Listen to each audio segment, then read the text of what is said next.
మా పిన్ని కూతురు పెళ్లికి రమ్మంటే మీ చుట్టాలింట్లో ఫంక్షన్కి నేనెందుకే అని చెప్పి రాలేదు, కానీ వీళ్ళ మేనత్త అల్లుడి అక్క కొడుకు బారసాల ఫంక్షన్కి మాత్రం నేను వెళ్ళాలి.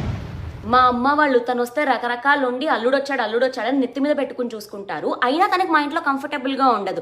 వీళ్ళమ్మ నన్ను చూస్తేనే జీవితంలో అన్నీ కోల్పోయినట్టు మొహం పెడుతుంది. అయినా కూడా నేను వాళ్ళ ఇంట్లో హాయిగా ఉండాలి. వాళ్ళ ఫ్రెండ్స్ దగ్గర నుంచి ఫోన్ వచ్చిందంటే చాలు, ఒంటి మీద ప్యాంట్ ఉందా షార్ట్ ఉందా చూసుకోకుండా పరిగెడతాడు. నాతో 10 నిమిషాలు కూర్చొని ప్రశాంతంగా టీ తాగు అనగానే ప్రపంచంలో ఉన్న పనులన్నీ గుర్తొచ్చేస్తాయి. మా నాన్న డబ్బులు ఎక్కువ వేస్ట్ చేయకు బాబు అని ఒకే ఒక్క మాట అన్నాడు. దానికి మీ నాన్న నా క్లాస్ పీక్తున్నాడే అని చెప్తున్నాడు. వీళ్ళ అమ్మ మాత్రం బాగా ఏడుస్తున్నా పట్టించుకోకుండా నాకు గంట సేపు పిల్లల్ని ఎలా పెంచాలి అని క్లాస్ పీకింది. అయినా నేనేం అనకూడదు. అయినా మనలో మన మాట అంత క్లాస్ పీకే బదులు మా మర్దిని ఆడబడుచుని చూపించి సరిగ్గా పెంచకపోతే ఇలా తయారవుతారు అని చెప్తే సరిపోయేదిగా. ఏం మాట్లాడు, మా వాళ్ళు నన్ను కష్టపడి పెంచారు, మరి మా వాళ్ళు నన్ను గాలికి వదిలేశారు, నేను ఎగురుకుంటూ పెరిగా. మరి తన ముందే వాళ్ళు నా గురించి వాళ్ళ చుట్టాలందరితోటి లేనిపోని